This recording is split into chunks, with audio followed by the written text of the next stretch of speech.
재판은 공정과 정의가 생명이죠.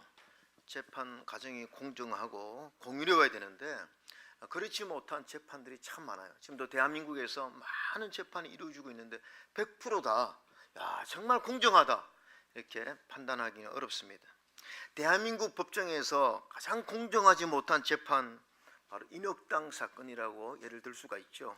1974년 군사정권 아래에서 인민혁명당 재건위원회라고 하는 조직이 이 북한과 연계되어 있다, 간첩이다 이렇게 해서 여러 명이 체포되고 재판에 넘겨졌는데, 이 피고인들이 강압수사, 고문, 허위 자백을 받았고 변론 기회도 없이 재판이 진행되었는데, 대법원에서 사형이 집행된 지 18시간 만에 사형이 집행되어 버렸어요.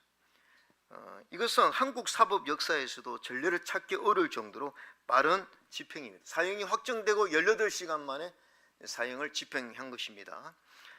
시간이 흐른 뒤에 2007년도 재심에서 이 관련자 전원이 무죄 판결을 받았죠. 그래서 이 사건은 결국 국가 권력에 의해서 만들어진 대표적인 사법 오판 사건으로 인정되었습니다. 이런 재판은 잘못된 재판, 또 그런 재판을 인해서 억울한 사람들의 예는 참 많습니다. 아마도 역사상 가장 정의롭지 못하고 공정하지 못한 재판 가운데 하나를 손꼽으라면요, 바로 오늘 본문의 빌라도 법정입니다. 빌라도 재판입니다. 우리가 늘 이렇게 사도신경하면 우리 빌라도 이야기하지 않습니까? 바로 오늘 예수님을 그 재판대에 세운 빌라도의 법정인데요, 유대 종교 지도자들이 주님을 빌라도에게 끌고 왔습니다. 죄 없으신 주님께서 오늘 죄인으로 재판장인 이 빌라도 앞에 섰습니다. 그때 빌라도가 우리 주님에게 묻습니다. 11절 한번 볼까요? 11절입니다. 시작. 예수께서 총독 앞에 섰음에 총독이 물어 이르되 내가 유대인의 왕이냐? 예수께서 대답하시되 내 말이 옳도다 하시고. 오늘 유대 종교 지도자들이 온갖 거짓 정언을 동원해서 주님을 고발하는 것입니다. 빌라도는 당연히 주님께서 나름대로 변호할 것이라고 생각한 거예요. 왜냐하면 빌라도는 주님이 죄 없는 것을 나름 알았고, 또 별로 이렇게 주님을 재판하고 싶지 않았기 때문에 이렇게 억울하다든지 아니면 저들의 고발이 잘못되었다고 나름대로 방어하든지 그렇게 하시기를 원하셨는데, 주님께서 저들이 너를 쳐서 증언하는 말이 들리지 않느냐 이렇게 했는데, 오늘 예수님 뭐라고 말씀하셨습니까? 14절에 한번 읽어봅시다. 14절 시작. 한마디도 대답하지 아니하시니 총독이 크게 놀라워하더라. 이 빌라도가 당황한 것입니다. 주님께서 변호를 하셔야 뭔가 이렇게 무죄 판결도 할 수 있고 한데 주님이 한마디도 대답하지 아니하시는 것입니다. 왜냐하면 빌라도는 재판을 진행하면서 굉장히 부담스러웠고, 나중에 재판석에 앉아있는 이 빌라도에게 그 아내가 사람을 보내서 뭐라고 이야기했냐면 19절입니다. 볼륨 조금만 올려주세요. 19절 시작. 총독이 재판석에 앉았을 때 그의 아내가 사람을 보내어 이르되 저 옳은 사람에게 아무 상관도 하지 마옵소서. 오늘 꿈에 내가 그 사람으로 인하여 애를 많이 태웠나이다 하더라. 이 아내가 밤에 꿈을 꾸면서 이거 하나님이 간섭하셨으니까 굉장히 두려웠던 거죠. 그래서 저 사람 손을 대지 말라. 그러니까 빌라도도 이 예수님을 재판의 법정에서 이 판결을 하기를 원하지 아니하셨던 것입니다. 그런데 예수님이 전혀 변호를 하지 않으니까, 예수님 무죄 선언하면 너무나 사람들이 소유를 일으키니까 정치적으로 자기가 불이익을 당할까 봐 군중들의 요구를 들어서 주님을 십자가에 처형하도록 판결을 한 것이죠. 그래서 주님은 굉장히 억울한 상황에서 재판을 받으신 것입니다. 여러분, 마태복음 26장 67절에 보면 예수님이 오늘 이 빌라도의 법정에 서기 전에 제사장의 이 종교 재판을 받을 때도 이런 일이 있었습니다. 67절에 보면 이 예수의 얼굴에 침 뱉으며 주먹으로 치고 어떤 사람은 손바닥으로 때리며, 여러분 예수님의 얼굴에 침을 뱉었습니다. 여러분, 얼굴에 침을 맞는다는 것은 굉장히 수치스러운 거예요. 근데 예수님의 얼굴에 침을 뱉어요. 또 어떤 사람은 예수님의 얼굴에 주먹으로 때렸습니다. 예수님은 엄청난 수모를 당한 것입니다. 그 다음에 조롱합니다. 68절에 그리스도야 우리에게 선지자 노릇을 하라. 너를 친 자가 누구냐 하더라. 예수님이 이런 조롱과 이런 수모를 당하면서 또 동일하게 예수님은 침묵하신 거예요. 예수님이 침묵하셨습니다. 근데 오늘 이런 예수님의 침묵을 이사야가 미리 예언했습니다. 이사야 53장 7절을 보면 7절 같이 한번 읽어볼까요? 시작. 그가 곤욕을 당하여 괴로울 때에도 그의 입을 열지 아니하였으며 마치 도수장으로 끌려가는 어린 양과 털 깎는 자 앞에서 잠잠한 양같이 그의 입을 열지 아니하였도다. 여러분, 성경은 주님이 침묵했다를 강조하고 있습니다. 장차 메시아가 오셔서 보여주신 모습 중에 하나가 입을 열지 아니하는 주님의 모습이죠. 왜 주님이 침묵하셨을까? 주님은 얼마든지 변호할 수 있는 분이고, 예수님의 공생의 사역 중에 바리새인들이 예수님을 함정에 빠뜨리려고 할 때 주님은 지혜로 그 변론하면서 모든 걸 다 이기셨어요. 얼마든지 변론할 수 있는 분이십니다. 근데 왜 주님은 침묵하셨습니까? 첫 번째, 오늘 주님의 침묵은 무능이 아니라 사랑의 선택이었습니다. 왜냐하면 주님이 침묵하신 것은 오늘 저와 여러분의 구원의 문제가 포함되어 있기 때문입니다. 로마서 5장 8절에 우리가 아직 죄인되었을 때 그리스도께 우리를 위하여 죽으심으로 하나님께서 우리에게 대한 자기의 사랑을 확정하셨느니라. 주님이 침묵하신 것은 주님의 사명을 이루므로 우리를 구원하시기 위해서. 그래서 주님의 침묵은 사랑이죠. 우리를 향한 하나님의 사랑이 그 안에 포함되어 있는 것입니다. 오늘 인류 구원의 사명이 남아있기에 불의한 공정하지 못하고 거짓된 재판의 결과를 주님은 그냥 받아들이기로 작정하신 거죠. 요즘요 재판 과정에 묵비권이라는 것이 있습니다. 묵비권, 이게 뭡니까? 자기에게 불리한 진술을 강요받으면요 이것을 거부할 수 있는 권리를 말하는 거예요. 이거 기본권의 하나입니다. 근데 주님은 오늘 이 묵비권을 행사하신 게 아니에요. 그 당시는 또 묵비권이라는 것이 존재하지 않았습니다.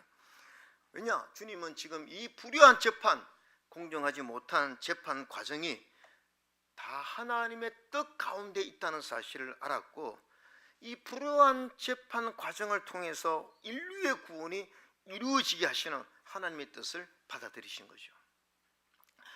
빌라도나 유대 종교 지도자들이 다 악을 행하고 있습니다. 지금 얼마나 악한 행동을 저지르고 있습니까? 그러나 하나님은, 우리 주님은 그것을 이용하셔서, 저들의 악을 이용하셔서 협력하여 선을 이루게 하실 하나님의 역사를 기대하신 거죠. 그래서 자원해서 침묵하신 것입니다. 그래서 두 번째 주님의 침묵은요, 이게 포기가 아니라 나는 뭐 이제 포기한다가 아니라 하나님을 향한 철저한 신뢰였다는 것입니다. 여러분, 힘을요 못 쓰는 것과 안 쓰는 것은 완전 다른 것입니다.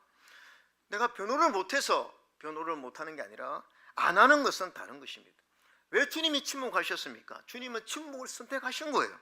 왜냐하면 이 상황 속에서 일하시는 하나님 아버지를 신뢰하였기 때문에 그렇다는 것입니다. 그 모든 과정을 하나님이 주관하신다는 것을 믿었기 때문에 침묵을 선택하신 거죠. 여러분, 구약의 요셉도 한번 보세요. 요셉도 시위대장의 아내를 유혹했다는 억울한 일로 감옥에 들어갔습니다. 그런데 구약 성경에 요셉이 이런 부분에 변호하지 않습니다. 방어권을 설지도 않습니다. 요즘 말로 하면 너무 억울합니다. CCTV 확인해 봅시다. 이렇게 할 수가 있는데, 저는요 요셉이 왜 침묵하느냐, 이 모든 상황이 하나님의 주권과 통치 속에 있다는 것을 알았고, 하나님이 일하고 있음을, 하나님이 역사하실 것을 기대했기 때문에 그런 거죠. 그래서 오늘 사순절을 맞이해서 주님의 십자가 사건에 우리가 다 감사해야 됩니다. 주님이 채찍을 맞은 것도 감사하고, 주님이 십자가에 달린 것도 감사하고, 주님이 조롱을 받은 것도 감사하지만, 오늘 2026년도 우리 고난주간을 맞이하면서 우리는 주님의 이 침묵에 대해서 감사해야 됩니다. 왜냐하면 값진 침묵이었어요. 여러분, 예수님이 그 법정에서 완벽한 논리로 자신을 변호해 무죄 판결을 받고 당당하게 걸어 나오셨다면, 주님은 구원을 받고 주님은 위기를 모면했겠지만, 오늘 저와 여러분은 구원받을 수 있는 기회를 가질 수 없었다는 것입니다. 그래서 주님이 침묵하신 이유는 우리를 대신해서, 우리의 죄사함을 위해서, 우리의 무죄를 위해서 유죄 판결을 자원해서 받기로 작정하셨기 때문에 그렇다는 거죠. 억울한 형 집행으로 실제적으로 고난받으신 분은 주님이십니다. 주님은 죄가 없으신데 억울한 재판을 통해서 본인이 그 십자가형을 당하는 책임을 지셨죠. 그 이유가 무엇입니까? 너무나 명백하지 않습니까? 요한복음 3장 14절 한번 읽어봅시다. 시작. 모세가 광야에서 뱀을 든 것 같이 인자도 들려야 하리니. 그렇죠. 모세가 광야에서 뱀을 든 것 같이 인자도 들려야 하리니. 이유는 뭐냐면 우리를 용서하시고, 그래서 15절에 이는 그를 믿는 자마다 영생을 얻게 하려 하심이니라. 오늘 우리의 구원 때문에 주님이 침묵하시고 그 결정을 받아들이시고 스스로 십자가에 달리셔서 오늘 우리에게 구원의 길을 열어주셨다는 거죠. 여러분, 그래서 주님의 침묵은요, 사랑 때문에 받아들이는 고통과 희생이라는 거죠. 많은 사람들이 말을 해야 하는데 용기가 없어서 입을 다물 때가 있습니다. 이때 침묵은 비겁한 침묵입니다. 내가 말을 해야 되는데 막 두려워가지고. 어색한 사람 만나면 참 말하기 어렵잖아요. 어색한 사람 만나면 할 말이 없어서 침묵합니다. 이때 침묵은 어색한 침묵입니다. 그러나 주님은 빌라도의 법정에서 보여준 침묵은 이런 침묵과는 다르죠. 십자가를 지시기 위해서 자원해서 말씀을 하지 않으신 사랑과 희생의 자원함의 침묵인 것입니다. 저는 그래서요, 이번 사순절을 맞이해서 오늘 우리 그리스도인들은 이 주님의 침묵을 좀 배워야 된다고 생각합니다. 우리가 우리 때문에 우리 구원을 위해서 주님이 침묵한 것처럼 오늘 우리 그리스도인들도 이 주님의 영성을 좀 배워야 되지 않느냐. 여러분, 옳고 그름을 다 따지고 할 말 다 하면서 누가 나에게 자존심 조금만 건드리면 그거 가서 공격하지 않으면 적성이 풀리지 않는 그런 삶의 태도는요, 그리스도인의 태도가 아니라는 거죠. 나는 뒤끝은 없어 하면서 할 말 다 하고 살면 나는 뒤끝이 없는데 내 앞에 내 옆에 많은 사람들이 상처받고 공동체가 깨어질 위기가 많다는 거죠. 여러분, 우리가 살다 보면 그리스도인, 내가 예수 믿는 하나님의 자녀라는 이유 하나 때문에 이 억울한 상황, 참 부당한 대우, 불공정한 대우를 받는 상황이 있을 수가 있습니다. 그러한 결정 때문에 내가 손해를 보거나 고난을 감수해야 하는 상황에서 이거 침묵하는 거 결코 쉽지 않습니다. 가서 멱살을 잡고 따지든지 하여튼 다 이렇게 시시비비를 갈아내야 되는데, 때로 우리가 주님의 침묵을 배워야 될 때가 언제냐. 내가 침묵하지 않으면 나는 괜찮은데 목장이 깨어지고 교회가 깨어지고 또 가정이 깨어질 때, 이럴 때는요, 우리가 주님의 침묵의 영성을 배워야 된다는 거죠. 나를 생각하면 말을 해야 합니다.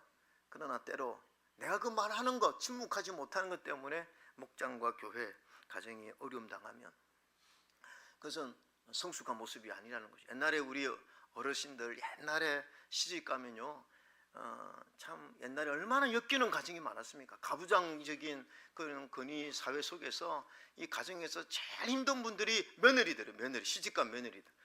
그런데 뭐라고 가르쳤습니까? 벙어리 3년, 지머거리 3년. 이렇게 침묵했기 때문에 가정을 지킨 거예요. 그래서 내가 할 말 다 하고 따지고 살면 가정은 깨지는 것입니다. 침묵하고 때로요, 우리가 이제 목장을 하다 보면요, 참 처음에는 다 좋아 보이고 다 괜찮아 보이지만 한 1년 지나다 보면 단점이 다 보여요. 그러면 막 지적하고 싶은 거예요. 당신 왜 그렇게 하느냐고. 근데요, 그거 지적하면요, 그 다음부터 이제 목장이 힘들어지는 것입니다. 근데 때로 인내하고 기다려주면요, 내가 지적하지 않아도 하나님이 이제 나중에 다 다듬어 가시는 거예요. 성숙함의 열매가 주어진다는 것입니다. 가정도 마찬가지예요. 여러분, 가정에서요, 파탄이 일어나는 이유가 무엇입니까? 그 억울한 상황 속에서 막 내뱉는 그 몇 마디 때문에. 부부싸움의 대부분은요, 틀린 말이 아니라 맞는 말을 너무 빨리 해서 생기는 것입니다. 맞는 말을 너무 빨리 하는 거예요. 조금 천천히 하면 문제가 없는데 너무 빨리 말을 하기 때문에 알지만 그 말이 상처가 되는 거죠. 그래서 우리가 이런 주님의 침묵을 배우면서 우리는 나 때문에는 침묵할 필요 없죠. 그러나 성숙은 무엇입니까? 내가 좀 억울하고 부당해도 다른 공동체 때문에 참아주는 것이 이게 성숙한 자세라는 거죠. 그래서 세 번째, 주님의 침묵은 기도로 준비된 자만이 누리는 영적 실력이라는 것입니다. 침묵은요, 아무것도 하지 않는 비겁함이 아닙니다. 하나님께 맡기는 믿음의 과정이라는 거죠. 여러분, 예수님이요, 오늘 이 불효한 재판을 받는 과정에는 침묵하셨어요. 근데 바로 그 전밤 겟세마네 동산에서 주님은요, 말을 많이 쏟아내셨습니다. 기도를 온종일, 그냥 묵상 기도가 아니었어요. 제자들이 들릴 만큼 아버지여 이 잔을 내게서 옮기시옵소서. 얼마나 간절히 기도했는지 몰라요. 그러니까 말을 많이 하신 주님께서 이 억울한 상황 속에서는 침묵하셨다는 것이죠. 왜냐하면 기도를 통해서 하나님 아버지의 친밀감을 통해서 하나님의 뜻을 알았고 하나님을 철저히 신뢰했기 때문에 여기서는 이제 내가 나서지 않아도 하나님이 이 일을 다 하실 것이라고 하는 그런 믿음이 있었다는 것이죠. 여러분, 침묵의 영성을 가진 사람들은요, 평소에 주님과 친밀한 기도의 영성이 있는 사람들이 이 침묵의 영성을 가지는 거예요. 보세요, 한나 보세요. 한나가 얼마나 억울합니까? 막 번인나가 한나를 괴롭혔어요. 근데 그게 따지지 않습니다. 시시비비를 가리지 않습니다. 그렇게 한 이유는 뭐냐면 그가 성전에 와서 엎드려서 눈물로 하나님께 기도했기 때문에, 하나님 앞에 기도했기 때문에 확신을 얻은 것이죠. 그러니까 침묵하는 것입니다.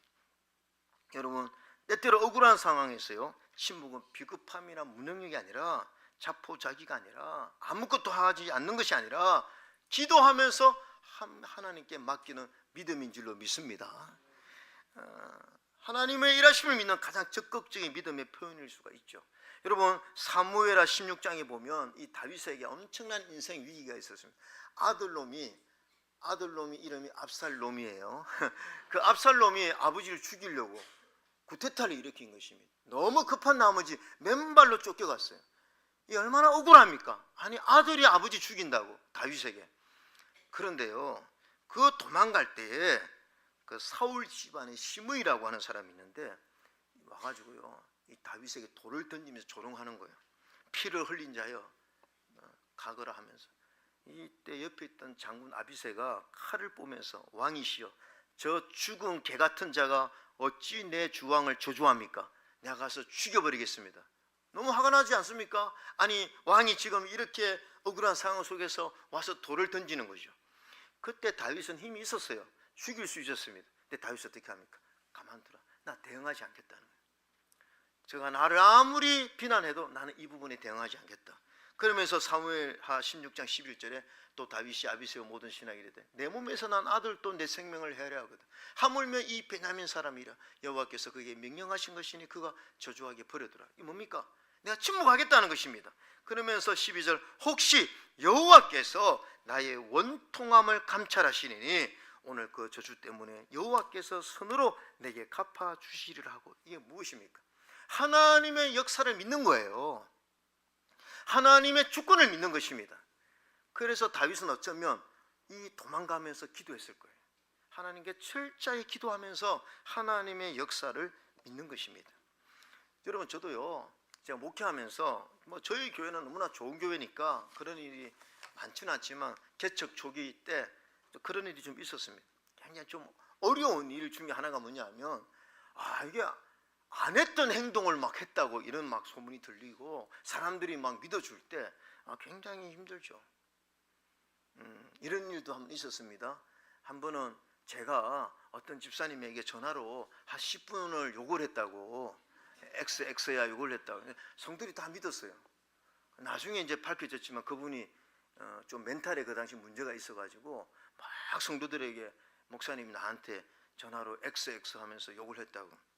이제 이런 일이 있을 때 저는요, 이게 마귀가 역사하는 일이다라고 생각하면 침묵합니다. 근데 이런 그런 일이 아니면 가서 변명하고 그게 아니다라고 이야기하지만 지금 마귀가 역사하네 그러면 전 아내와 여보 침묵하자, 기도하자.